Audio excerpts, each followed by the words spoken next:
Welcome. I'm Diane Lavinia, Director of Industry Relations for the IDSA Foundation.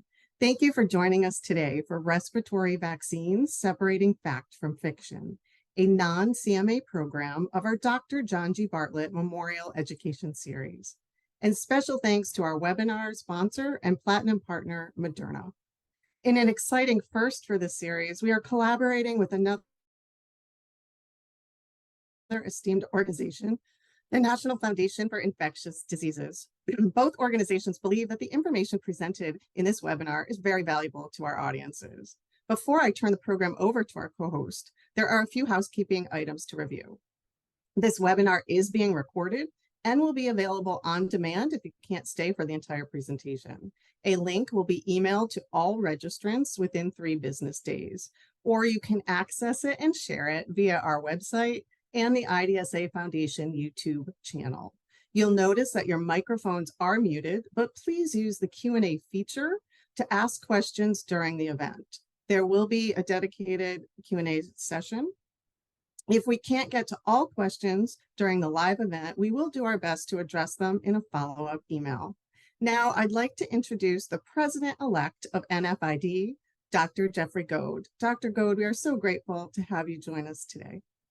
Thank you, Diane, and thank you for inviting NFID to co-sponsor today's webinar. This discussion is particularly timely and important because influenza, COVID-19, and RSV co-circulate during the fall and winter. All 3 can cause mild to severe illness and potentially life-threatening complications. This season, for the first time, vaccines are available to help protect against all 3 of these respiratory viruses. However, a recent NFID survey of U.S. adults found that many underestimate the severity of these diseases and do not plan to get vaccinated during the 23-24 respiratory season. As I've often heard Dr. Ornstein say, and I paraphrase here, a vaccine in the refrigerator and not in the arm has 0% effectiveness. Next slide, please. NFID is a nonprofit organization dedicated to educating and engaging the public, communities, and healthcare professionals about infectious diseases across the lifespan. The NFID online clinical vaccinology course on November 15th through the 17th, 2023, will focus on new developments and issues related to the use of vaccines, including the latest CDC recommendations and practical strategies for ensuring timely and appropriate immunization. The course will address many of the topics that we are discussing today. Next slide, please. NFID encourages partner organizations to join the Leading by Example initiative and encourages individuals to share photos of themselves getting vaccinated. The photos on the slide include CDC Director Dr. Mandy Cohen and other panelists who participated in the NFID 2023 Annual News Conference on September 28th. During the event, panelists shared critical public health messages on the importance of getting vaccinated against flu, COVID-19, and RSV this season, as well as pneumococcal disease, as recommended. The news conference discussion also focused on final CDC vaccination coverage data from the 22-23 season and results from the NFID National Survey. These results were used to understand better the public's attitudes and practices around flu, COVID-19, RSV, and pneumococcal disease and vaccination. Next slide. Now, it's my pleasure to introduce our moderator for the webinar, Dr. Tina Tan. Dr. Tan is a professor of pediatrics at the Feinberg School of Medicine, Northwestern University, and a pediatric infectious disease attending, medical director of the International Patient and Destination Services Program, co-director of the Pediatric Travel Medicine Clinic, and director of the International Adoptee Clinic at Ann and Robert H. Lurie Children's Hospital of Chicago. Yes, this is all one person. She is currently serving as the vice president of the Lurie Children's Hospital medical and dental staff. She's board certified in pediatrics and pediatric infectious diseases. And in 2022, she was elected as the vice president and president-elect of the board of directors of IDSA. Dr. Tan, welcome. Thank you so much, Jeff. That was very kind. And I want to thank both NFID and IDSA for asking me to moderate this webinar.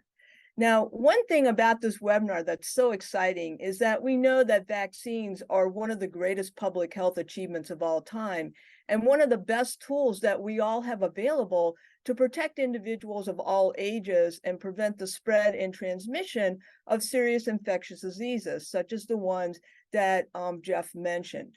The education of both healthcare providers and patients on the critical role that vaccines play in keeping everyone healthy is incredibly important, as this is the cornerstone to providing important knowledge about the different vaccine preventable diseases and the vaccines that are available.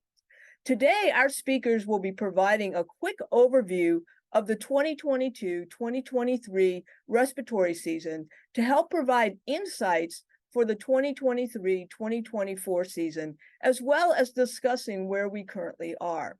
And we'll examine vaccine effectiveness and their impact on reducing the severity and duration of respiratory infections. We will also be addressing the changes for COVID-19, influenza, and RSV vaccines for the 2023-2024 respiratory season based on recommendations from the Centers for Disease Control and Prevention, as well as the Food and Drug Administration. We're also going to highlight the current immunization rates head on and address the issue of misinformation and vaccination fatigue among healthcare providers and the public. And as a reminder, at any point in the presentation and panel discussion, please submit your questions in the Q&A feature. Now, it's my absolute honor and pleasure to introduce Dr. Kathy Neuzil, Vice President of NFID, who will be providing an overview of our past and current respiratory season and the burden of disease. Dr. Neuzil is the Myron M. Levine Professor in Vaccinology, Professor of Medicine and Pediatrics, and a Director of the Center for Vaccine Development and Global Health, which is acronym CVD, at the University of Maryland School of Medicine. She is an internationally recognized research scientist and advocate in the field of vaccinology, and has played a central role in the domestic and global response to COVID-19. Throughout her career, Dr. Neuzil has conducted clinical and epidemiologic studies on vaccine preventable diseases, including influenza, rotavirus, human papillomavirus, Japanese encephalitis, and typhoid, and as a co-principal investigator of the National Institute for Health's funded leadership group for the Vaccine and Treatment Evaluation Unit Network, Dr. Neuzil is part of the strategic team evaluating COVID-19 vaccines and therapeutics in the U.S. and was part of the study team who designed the first COVID-19 clinical vaccine trial in the U.S. The CVD is likewise participating in COVID-19 treatment and post-exposure prophylaxis trials, and Dr. Neuzil also directs TIVAC, the Typhoid Vaccine Acceleration Consortium, with the goal to accelerate the introduction of typhoid conjugate vaccines into low-resource countries. She's a member of the World Health Organization Strategic Advisory Group of Experts on Immunization and the prestigious National Academy of Medicine. And previously, she served on the U.S. Center for Disease Control and Prevention's Advisory Committee on Immunization Practices. Kathy, the floor is yours. Thank you, Tina, for that introduction. I'll have to cut down my introduction, I think. Tina embarrassed me a little bit, but I really appreciate it. So I'm going to start out here by giving an update of the last respiratory virus season. And as Jeff said, the new normal is really the co-circulation of multiple respiratory viruses, and that's what we should expect going forward. So after several years of being dominated by SARS-CoV-2, we've seen a comeback from influenza and RSV. Next slide. In terms of the influenza disease burden for last season, it was termed for the whole population as moderately severe. So the facts are that there were approximately 31 million symptomatic illnesses, about 14 million medical visits, 360,000 hospitalizations, and approximately 21,000 influenza-related deaths. Of these, there were 176 confirmed pediatric deaths, which is almost certainly an underestimate because these required laboratory confirmation, and about 80% of the children who died from flu were not fully vaccinated. Next slide. One aspect of last season is that while it was moderately severe for the whole population, it was a high severity season for children. And that is shown here in this recent MMWR that was released about 10 days ago. And this is looking at percentage of outpatient visits among US children and adolescents under the age of 18. You can see the three parameters there: percentage of outpatient ILI visits, influenza-associated hospitalization rate, and percentage of all deaths due to influenza. And there are a few trends illustrated on these graphs. One is that, again, according to the metrics used by the CDC, where we look at intensity thresholds, this, for all three of these parameters, the intensity threshold was above that bold dotted line of an IT90, categorizing this influenza season as severe. You will notice that the influenza season peaked early last year. It peaked in about late November for hospitalizations and outpatient visits, and the deaths peaked about 3 weeks later, but remained high throughout the month of December. Next slide.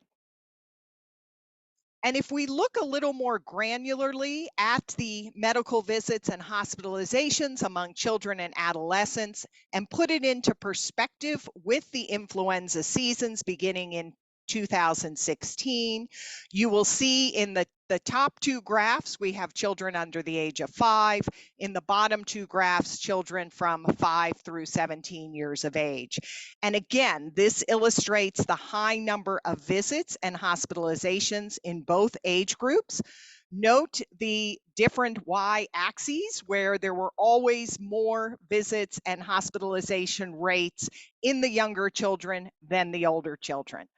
But you see, after 2 years, a 2020 to 2021 year where we don't even show influenza on this graph, and then a very low 21 to 22 year, that influenza is back, as evidenced by what you're seeing in the 2022 to 2023 season. And you can see, particularly in the older children, these are higher medical visits and hospitalization rates that were seen during this time period, going all the way back to 2016. So again, we need to be prepared for this co-circulation of multiple winter respiratory viruses. Next slide. Unfortunately, if we look at the influenza vaccination coverage by population, we're seeing a trend in the wrong direction. So if you look at the far right, if you look at everyone 6 months of age and over, we always like to see coverage levels go up. We see them going down over the last few years. You can see this is particularly true, unfortunately, in children, and that's the population that I just emphasized had severe impact from influenza last year. Now, we do best with coverage rates in older adults and healthcare professionals. We still have a long way to go. Last year, 70% of older adults, who account for most of the deaths due to influenza in our country, 70%, leaving 30% susceptible and unvaccinated. And similarly, as healthcare professionals, as Jeff said, who are trying to set an example, we can likewise do better with that vaccine coverage. I also don't like the trend here with pregnant women. We have new vaccines for pregnant women, and we're seeing less uptake of vaccines. So again, a concerning trend with vaccination coverage. Next slide. Now, what about RSV? The newest kid on the block with a respiratory virus vaccine or the RSV vaccines. And we have known that RSV is an important cause of respiratory illness. If you look at the annual impact, we see more than 58,000 hospitalizations and an estimated 100 to 300 deaths among children younger than 5. About 500 million in annual costs of bronchiolitis hospital admissions, and that's just in children younger than the age of 2. Among older adults, about 60,000 hospitalizations and 6,000 deaths. And again, a cost of $103 million annually related to RSV, acute respiratory infection in older adults. Next slide. In terms of new recommendations to prevent RSV, for prevention of RSV in infants, we have the option of 1 dose of nirsevimab for infants younger than 8 months, born during or entering their first RSV season. That's typically October through March. And for children between the ages of 8 and 19 months who are at increased risk of severe RSV disease, for example, severe immunocompromise, a dose is also recommended entering their second season. For pregnant women, a single dose of RSV vaccine is given during weeks 32 to 36 of pregnancy. And again, the indication here is prevention of RSV in the infants. And for adults, a single dose of RSV vaccine for adults age 60 years and older using shared clinical decision-making. Next slide. And this looks at the percent of the US population who are up to date with COVID-19 vaccines, and this goes through September 12th, 2023. You can look wherever you're joining us from around the country and see how your country is, how your state is doing with the vaccines. Of course, we know that the new updated vaccines are just getting to pharmacies, just getting to offices in the last few weeks. And we hope to see high uptake of these updated vaccines, which are recommended for everyone 6 months of age and over. Next slide. And now, Tina, back to you. Thank you. Thank you, Kathy, for that incredible information, which is so important for people to understand. Now I'd like to invite Dr. Walt Ornstein and welcome back Dr. Jeffrey Goad to join us for the panel discussion. And by way of introduction, Dr. Ornstein is a professor of medicine, epidemiology, global health, and pediatrics at Emory University, as well as the associate director of the Emory Vaccine Center and director of the Emory Vaccine Policy and Development Center. And from 2008 through 2011, Dr. Ornstein was deputy director for immunization programs at the Bill and Melinda Gates Foundation, and his primary focus at the foundation had been on polio eradication, measles control, and improving routine immunization programs, all extremely important programs to really improve. Prior to 2004, Dr. Ornstein worked in the immunization program at the Centers for Disease Control and Prevention, and he was also director of the United States Immunization Program. He's a former Assistant Surgeon General of the U.S. Public Health Service, and he successfully developed, promoted, facilitated, and expanded new vaccination strategies to enhance disease prevention. Dr. Ornstein has also authored and co-authored numerous books, journals, and reviews, and one of the most important books that Walt has co-authored and co-edited is Plotkin's Vaccine. The 7th edition came out in 2018, which is the leading textbook in the field of vaccinology. He is also past chair of the WHO Poliomyelitis Technical Consultative Group, and he served as the chair of the National Vaccine Advisory Committee, and is also currently a member of the WHO's Strategic Advisory Group of Experts, or SAGE, on immunization for polio, as well as the measles and rubella working groups.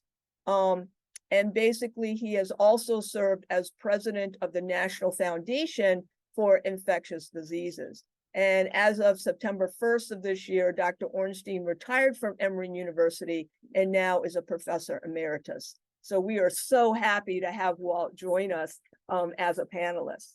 I also want to introduce Dr. Jeffrey Goad, who is a tenured professor of pharmacy practice and associate dean of academic affairs at Chapman University School of Pharmacy.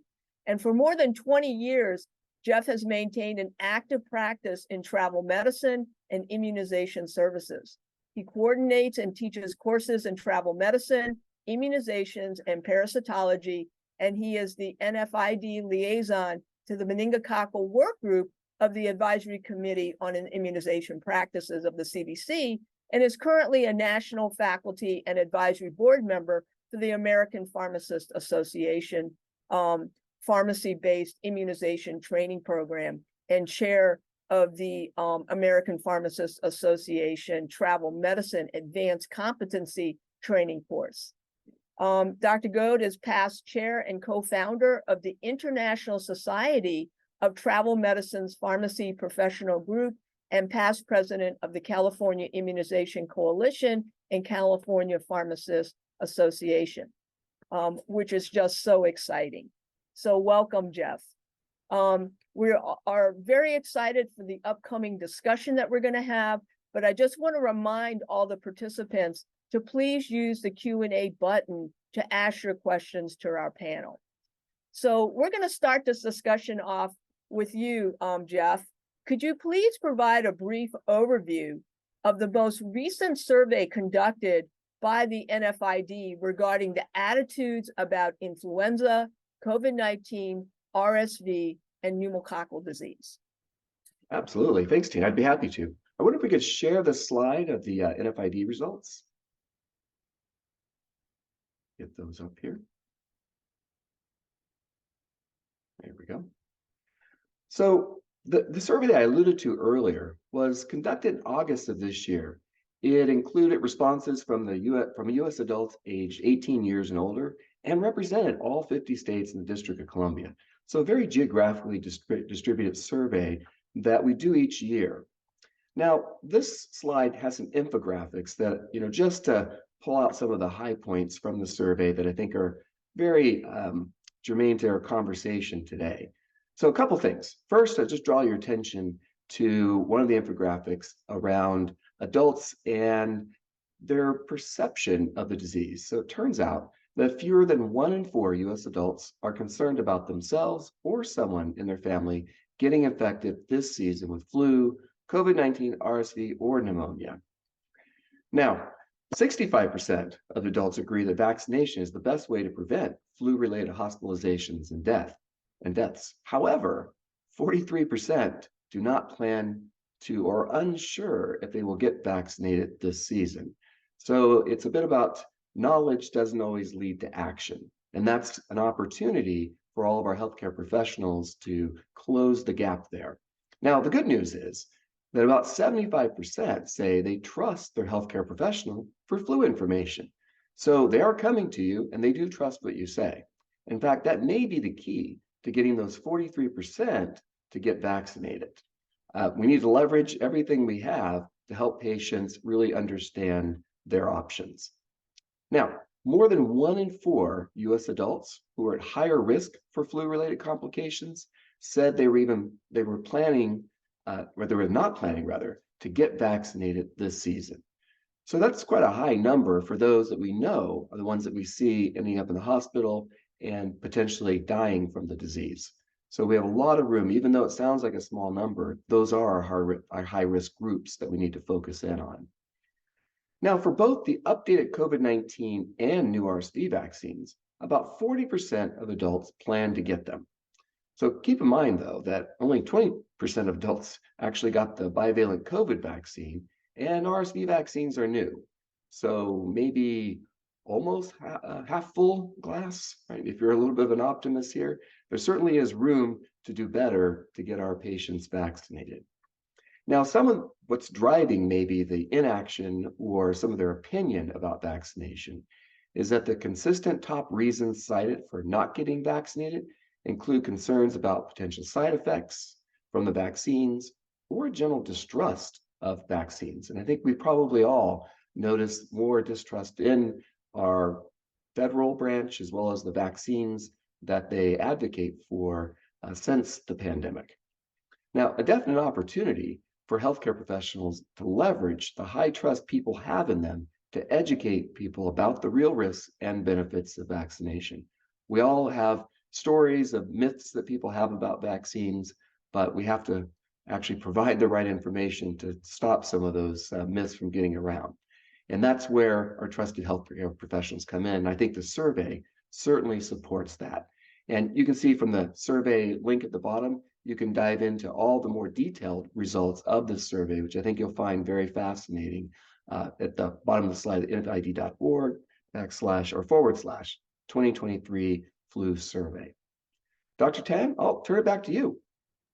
Well, thank you so much, Jeff, for that very important information. I think one thing that I took away from this is the fact that many people have a lack of perception as to what their risks are for these different diseases. And I think that we as healthcare providers need to do a better job at really informing people as to what their risk is for getting this disease and, you know, the complications that might be associated with it.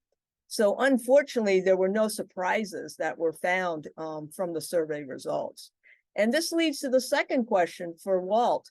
Walt, can you describe the best practices you've seen in terms of ID specialists supporting community vaccination, both at the patient and the peer provider level? Thank you very much, Tina. I'd like to reinforce what Jeff said. My favorite quote is vaccines don't save lives. Vaccinations save lives. A vaccine dose that remains in the vial is 0% effective, no matter what the clinical trial showed. I think there are a variety of things that people can do to try and help us. One is to support implementation science research. What are the real barriers? The diagnosis is important in determining what the therapy should be. For example, there are access barriers, covering costs, making it convenient at reasonable hours. And then there are the issues of hesitancy that we need to find out who is the best messenger, what is the best communications channel, and what is the best message. And as Jeff showed, study after study has shown that healthcare providers tend to be the most trusted messenger. And so you have a critical role in trying to overcome the hesitancy issue as well as advocacy. There are several things that I wanted to talk about. One is advocacy with political leaders. Physicians take care of politicians' kids, using those opportunities to try and convince them. Advocacy with healthcare providers, getting advocacy for counseling codes. One of the issues is what I've heard from primary care providers is some resistance to deal with hesitant patients because they don't have the time. But if there's a code where you can bill for that, that would be helpful. And an organization called immunize.org, which you can look up on the web, has information to help you in terms of trying to advocate that such a code be established. Education is critical. Primary care providers giving grand rounds, participating in medical society, and a variety of other things. And if I can have slides, I want to just, my slides, please. And I've had the next slide, please. These are useful websites. IVSA has some great websites on strengthening adult immunization coverage, including a vaccine advocacy toolkit that is in a PDF form. An overview of the toolkit is at that link that can be clicked once you get into the IDSA website. Advocacy strategies, and then opportunities to connect with lawmakers and others to convey messages about the importance of vaccines and vaccination. There has been a substantial effort to weaken, let alone not increase, the vaccines that might be covered by mandates. Vaccines are not only for individual protection, but they are for community protection as well. We all have an interest in getting a larger percentage of people vaccinated. Next slide, please. The vaccine advocacy toolkit available on the IDSA website is a primer of the legislation on the verge of being introduced to give you for your state what is potential problems, and then talking points to use when writing, calling, or meeting with state and local policymakers. Another aspect of it is the outbreaks of vaccine preventable diseases that are occurring, and a timeline describing these outbreaks and the dangers of low vaccination rates. And one of the best sites has actually been put together by Tina Tan. And this deals with vaccine stories. When I was director of the U.S. immunization program, my supervisor for 13 years, Alan Hinman, used to say, anecdata will always trump real data. The issue is to get anecdata that illustrate real data. And stories can be very helpful, more helpful perhaps than statistics. And getting those stories is very important. But come to the next slide, please. The NFID also has some great websites. I've listed 5 of them here. The influenza vaccination site, which talks about steps to fight the flu, an animated video, which can be very helpful. A website on RSV, including the new recommendations and how they work. COVID-19 and answering questions for people, pneumococcal vaccines, and in some webinars where NFID talks about RSV prevention and adult addressing vaccine hesitancy in the US. Next slide, please. The AMA also has some very useful websites, 10 tips for talking with patients about it. Then there's a COVID-19 script to try and work with patients to increase their uptake. And all of the resources are available at the last website on that. Next slide, please. And other websites, I mentioned immunize.org, and this is a site for adult immunizations in the fall season and beyond. And then the Association of Immunization Managers, or AIM, also has a website that can be very helpful in effectively communicating messages and the benefits, for example, of influenza vaccine. And this is the link that is put on that website. I think that's the last slide I had. But I think the bottom line is we play an extremely important role in influencing providers, influencing politicians, influencing organizations, influencing parents, influencing adults themselves for their own vaccinations.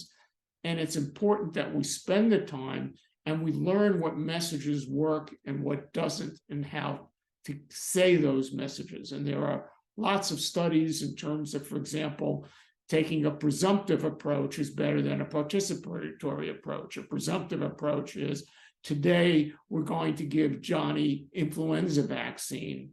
And a participatory is, influenza vaccine is available. What do you think? Would you like it to have it?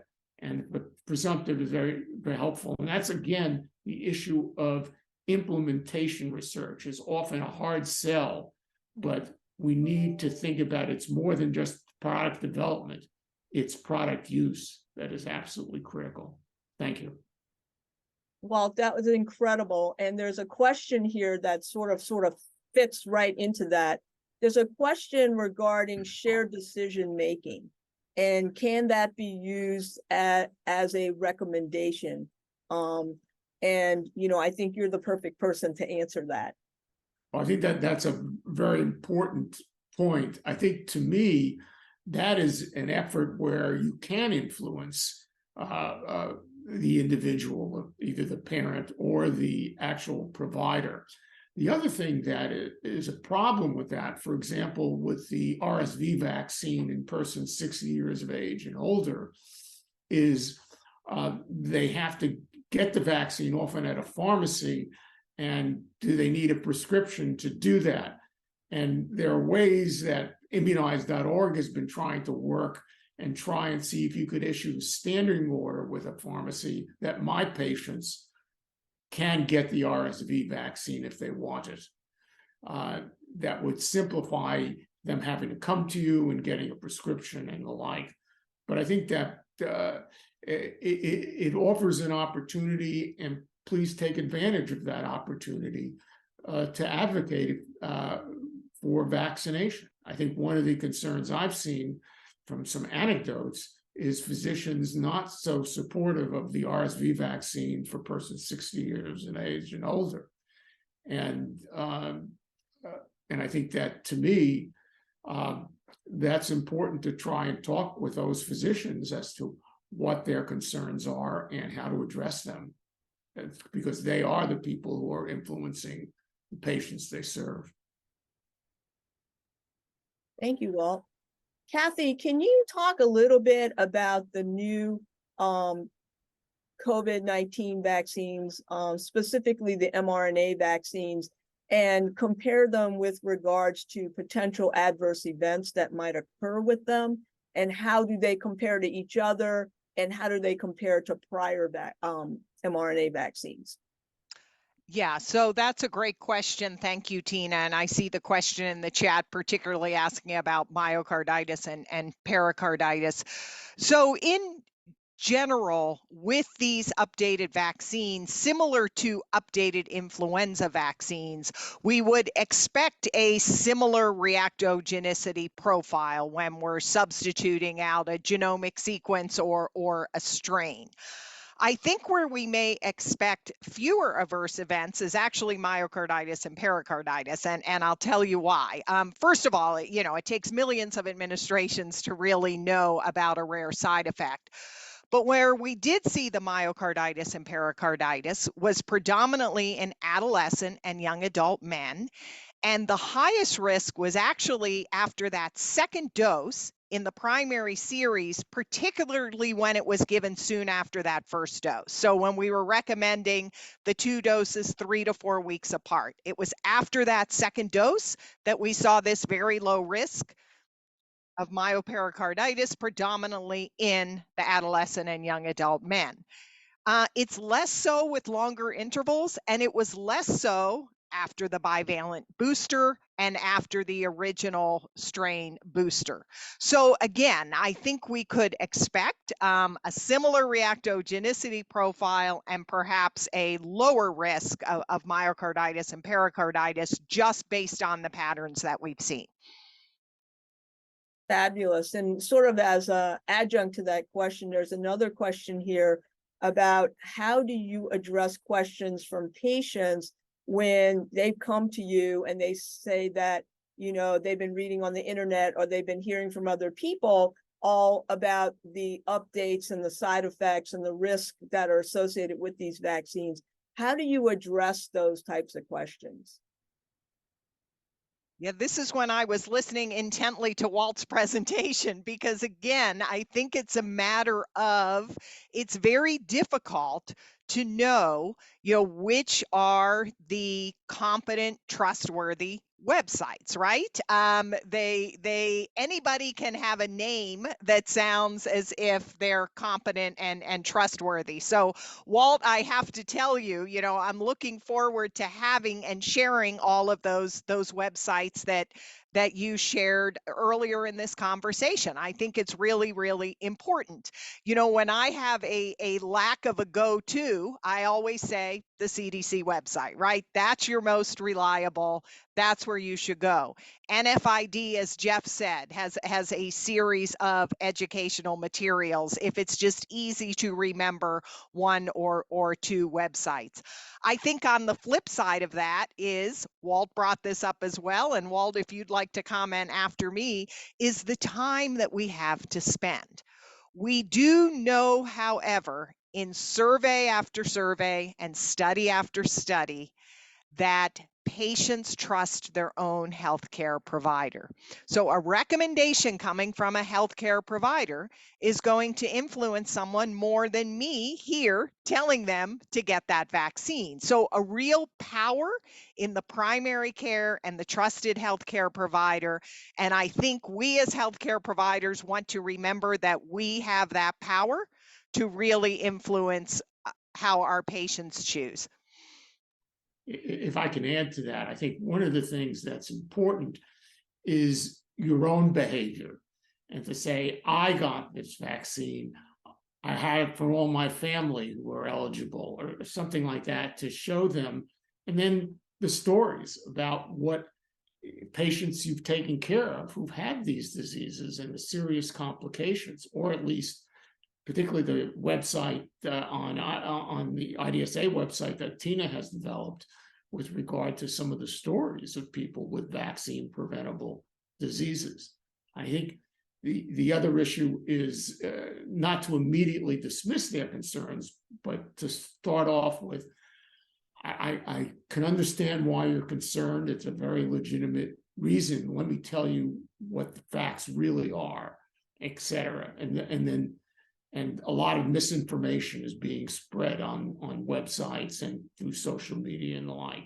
So again, not to immediately say you're an idiot to believe that, but to really start off with an empathy that the person has a right to ask. And it's good that they're asking and taking the time. And then I think the other is, again, advocating for that CPT code, as Kathy said, and one of the things that would be very helpful, quite frankly, is to advocate for a research study showing that having such a code leads to higher coverage. Because when I was chair of the National Vaccine Advisory Committee, we had a recommendation to include such a code. And several of the liaison members showed show me it makes a difference. And we couldn't, and we had to withdraw that recommendation from our recommendations. So I think it would be good to have studies showing what a CPT code for vaccine counseling does in terms of whether it does help in enhancing the overall immunization coverage over time. I wonder if I could add to it a little bit. One of the things that, I heard when we think about different settings, we often say it takes a village to get things done, right? Well, oftentimes when they hear the same message, so if they go in their primary care, they hear the message, have you gotten your flu shot? Or the proactive part, we can give you your flu shot right now. But when they walk in the pharmacy, they should hear that. When they go to their dentist, they should hear that. Their optometrists in California, for example, dentists and optometrists can give flu vaccines.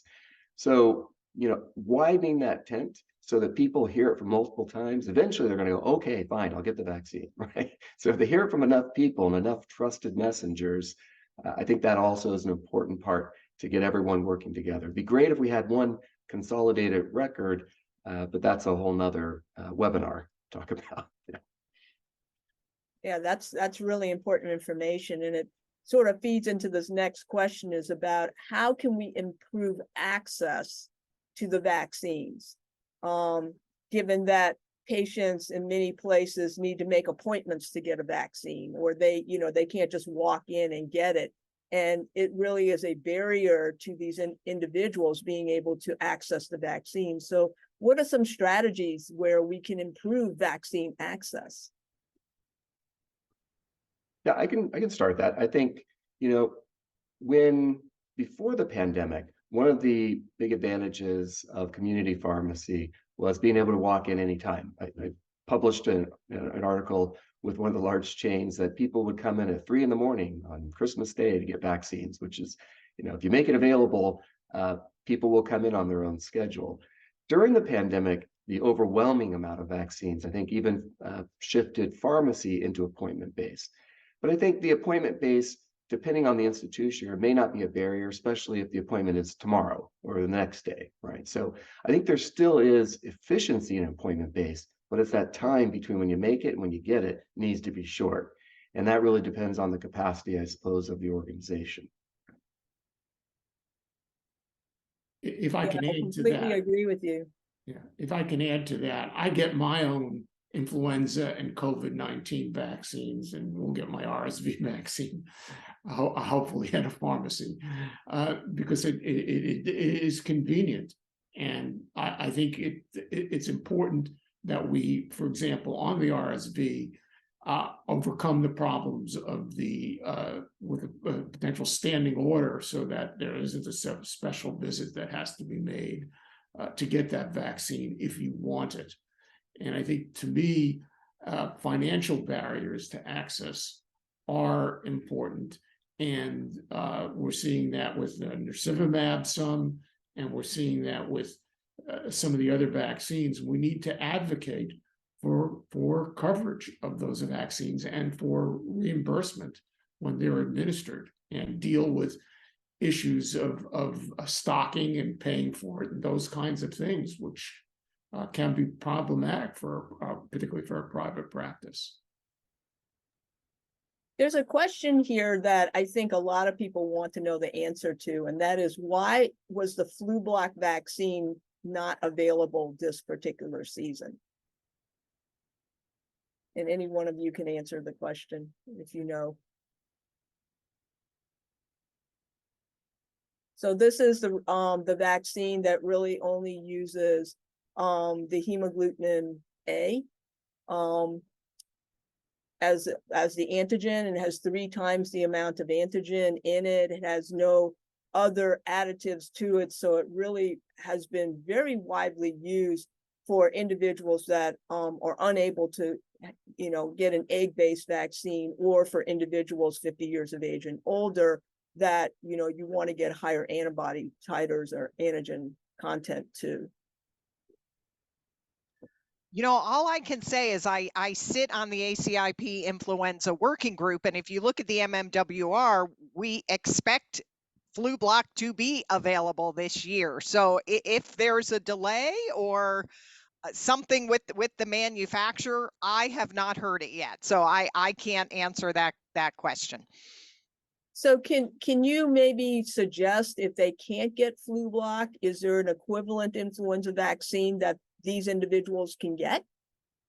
Yes, absolutely. There was one major change to the flu recommendations this year that I think everyone should know. And if one of the concerns about the traditional vaccine is that it's made in eggs because of egg allergy, after an exhaustive review of the literature, it is recommended that everyone, even people with an egg allergy, can receive any influenza vaccine. So that should be no concern, and that should be no indication for getting the recombinant vaccine.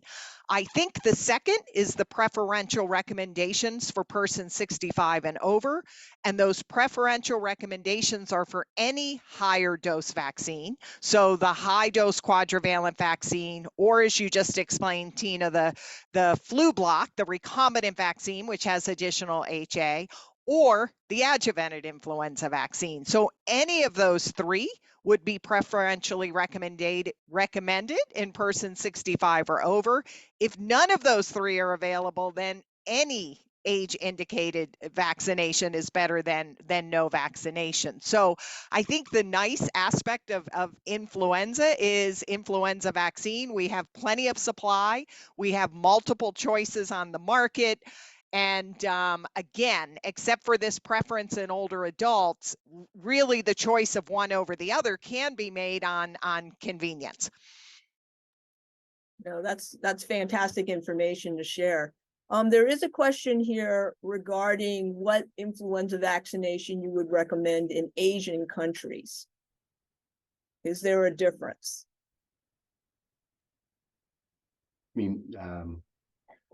So depending on where they are, northern versus southern hemisphere vaccine, I think we don't have a preference in vaccine other than what hemisphere they're in and what WHO and CDC, FDA come up with. But I don't know, Kathy, is there anything that you've heard specific for Asian countries they should consider? No, I think the complexity, and I've done a lot of global work with influenza manufacturers and influenza virus. I mean, there are a number of complexities in countries that don't have the highly seasonal disease that we do. When do you give the vaccine? What is the availability of the formulations? India is one country that manufactures its own influenza vaccine. And while they don't recommend it routinely for the population, which is partly a choice of a very large population and a large number of needed vaccines, it's absolutely available on the private market. And again, there are several Indian manufacturers that make affordable influenza vaccines. But there is no difference in the composition of these vaccines. As you said, Jeff, they follow the WHO recommendations for formulation. There's another question here about whether CMS is paying for COVID and RSV vaccines in the physicians' offices, because they will pay for influenza, but will they pay for these other two vaccines? The others may know the answer to this. I'm not sure, but I would think they would. The Affordable Care Act requires ACIP recommended vaccinations to be covered by insurers. And I would presume they're covered in the physician's offices, but I mean, I would need to check with CMS. I don't see a reason why they wouldn't be covered. Yeah, and kind of as a follow-up to that question too, I'm sorry, Jeff, I'm going to just give you this question because you might be able to answer this one too, is there are a lot of physicians that don't carry the RSV vaccine, and they're sort of limiting RSV vaccination to the pharmacy setting. And people feel that this is missed opportunities to immunize their patients. So do we know if they're going to expand the ability so that, physicians in their offices can give RSV vaccine? Yeah, I think the challenge comes down for office-based vaccination is what part of CMS it goes under. So, for example, pneumococcal and now COVID go under Part B, which is much easier for the outpatient benefit for clinics to administer. However, RSV and all other vaccines go under Part D, which is the drug benefit. So there have been workarounds, especially when Zoster first came on the market and it went to Part D. There were a lot of workarounds that were put in so that medical offices could still participate. Same thing is occurring as Part D vaccines come out. Any new vaccine is supposed to go into Part D, although COVID did go Part B. So, sometimes it's a decision of, do you have the storage? Do you want to purchase? Some, depending on which of the RSV vaccines you choose, come multiple vials per order, single dose. So some of that helps to, which vaccine they want to order, how quickly can they get it in? A lot of places, even pharmacies, order it on demand. So when a patient says they're coming in, they order it and it comes in the next day, kind of thing. So there are things that can be done to manage the supply. And the payment, unfortunately, is all dictated by CMS. So there was a question that came up about how do we encourage education of providers on vaccines? What are we doing as a group of practitioners to ensure that the providers that give vaccines are aware of the vaccines that are available and who they should be giving it to? Now, I'll speak for the pharmacy side. It is a challenge, especially, ACIP during the pandemic met a whole lot more than they used to. So a lot of different recommendations were coming fast and quick, right? And so trying to keep up with those recommendations and operationalize them. Walt mentioned implementation science. Part of that is how do you get the recommendations in the hands of the vaccine providers at the time when they're changing their systems, their computer systems, their workflow. It's a very complicated system depending on what environment you're in. I think pharmacy sometimes has an advantage, at least from the chain side, where they can send down sort of like a Kaiser, where they can change everything overnight and everyone now sees the new recommendations. But private providers and private pharmacists, they rely on NFID and IDSA and these other national organizations to get that information to them as it changes, sometimes very quickly, from the CDC. And I think it's also important, a number of organizations have webmails that go out to many of their providers. For example, I get a web from the American Academy of Pediatrics every day, what's news media coverage. But I think what would be important is try and take advantage of those web bases when there are new recommendation changes to get that out to people on a daily basis when the new recommendations come out. Yeah, that's great advice. We're just about at time. So for the participants, if there are any questions we missed, we will do our best to answer you via email. I just want to thank our fabulous panelists again. This was an absolutely great discussion. And you guys provided a lot of very important information to the practitioners. And with that, I'll pass it back to you, Diane, to close us out. Great, thank you so much. The IDSA Foundation and NFID extends its appreciation to Drs. Tan, Newsel, Goad, and Orenstein for joining us today. Thank you to our audience for your attendance and participation in the Q&A session. If you wish to revisit this webinar or share it with others, a recorded session will be made available to you via email and on our website and YouTube channel. We hope you will join us for our upcoming webinar on November 2nd at 1 p.m. Eastern Time, titled Transformation of Treatment for Recurrent C. diff, the Year of the Microbiome. We post about our past and upcoming webinars on our social media channels, so please take a moment to connect with us there. If you're interested in becoming a member of the Infectious Diseases Society of America, please don't hesitate to reach out to us or visit the IDSA website. Finally, we kindly ask you to consider furthering your support of the IDSA Foundation with a personal donation. Your gift plays a pivotal role in advancing our mission of workforce development and making a tangible impact in the field. Thank you again, and have a wonderful rest of your day.